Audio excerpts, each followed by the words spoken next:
నీకు ఆల్రెడీ పెళ్ళైపోయింది ప్లేన్తో, నాకు అయింది. మొదటి పెళ్లిలో మీరు గాని నేను గాని ఏదైనా సాధించగలమేమో చూద్దాం. మన కుటుంబం నాకు చాలా ముఖ్యం. అన్నిటికన్నా ముందు మీకు అదే గుర్తుకు రావాలి, లేదంటే అన్నంలో విషం పెట్టి చంపేస్తాను. కానీ 1కి 10 సార్లు ఆలోచించుకోండి, నేను డైవర్స్ ఇచ్చే టైపు కాదు. కుటుంబం గురించి ఆలోచించలేదు బేబీ. విషయం కలిపేవా? మీరు అమ్మేసుంటే విషయం కలిపేదాన్ని. నా కుటుంబం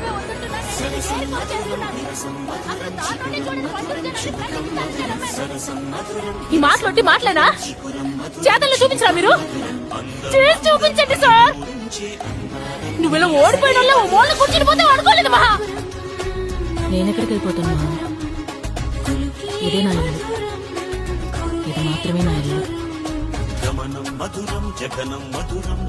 పెళ్ళాన్ని అడిగితే అదేమన్నా మీకు పరువు తక్కువ పనా? నేను ఆ రోజే చెప్పాను, నా బేకరీ మీద వచ్చే ఆదాయం మీది, మీ ఏరోప్లేన్ ఆదాయం నాది అని.